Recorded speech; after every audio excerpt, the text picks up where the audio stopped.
Composting isn't just a good idea, it brings many benefits to growers. Composting and applying finished compost helps retain soil moisture, builds long-term fertility, and boosts your farm's resilience. Producing your own compost can reduce how much soil and fertilizer you buy.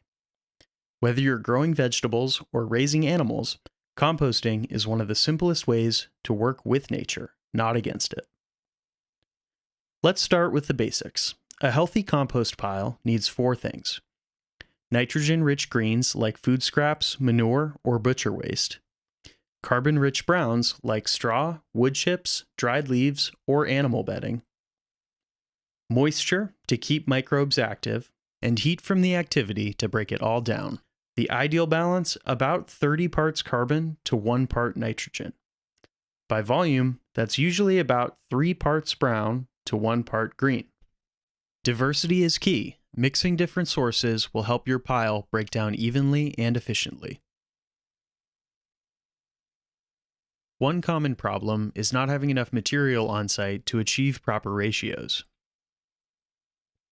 The solution? Compost collaboratively.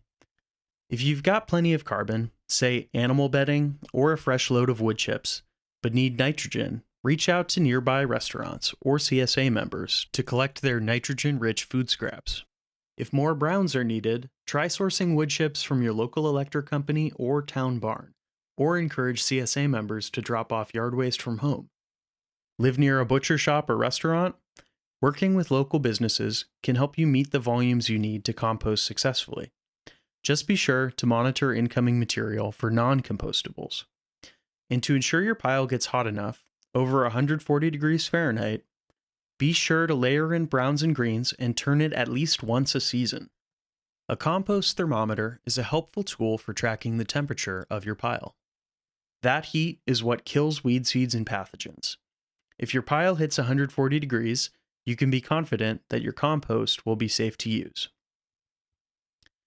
Next, it is important to choose a compost system that fits your farm's style and scale.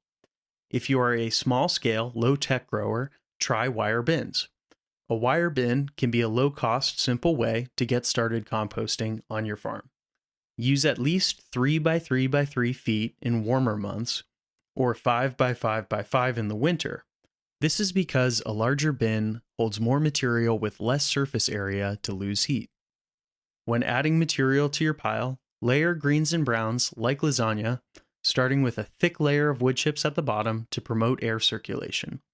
When you add greens, always cover with a layer of browns to promote decomposition. Got more space and equipment? A multi-bay system lets you manage compost in stages. If you're using a tractor bucket, build bins wide enough to match your equipment, and set sturdy posts for push walls. Load material into your first bay in layers and transfer material to the next bay. This serves a turn, aerating your pile and allowing it to cure before it's ready to use. For large-scale composting, windrows are an excellent option. Lay a thick layer of wood chips as a base with a well in the center. Add greens to that center and cover with more wood chips. Periodically turn the pile using a tractor bucket to incorporate the material and add oxygen. Here's a tip for getting started. When receiving wood chip deliveries, have them dropped right where you'll be building your pile, saving time and labor. Compost talks, if you know how to listen. Odors often mean your pile is too wet or lacking carbon. When troubleshooting odor issues, put on some gloves and use the squeeze test. If it drips, it's too wet. Manage moisture levels by covering it from rainfall or adding dry, bulky material like more browns to absorb excess moisture. If it crumbles, it's too dry. Give your thirsty compost some relief by watering or adding more nitrogen-rich food scraps. If it clumps, releasing a few drops of moisture, you're in the target zone. Tracking heat with a thermometer can help you manage weed seeds and pathogens with confidence. As you scale up, this simple tool becomes your composting compass. Once your compost has finished heating and breaking down, give it time to cure, usually 1 to 2 months, so beneficial microbes can stabilize.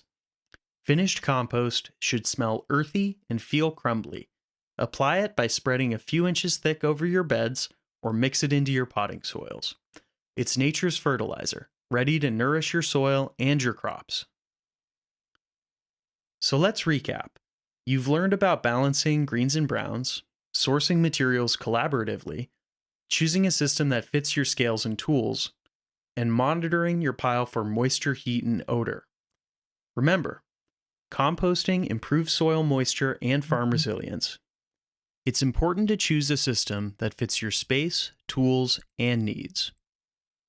And monitor moisture and heat to troubleshoot and grow with confidence. Whether you're starting small or scaling up, composting can reduce your need to buy in fertilizers and topsoils, support your soils to retain moisture, and recirculate nutrients locally. When you compost with confidence, you grow with resilience.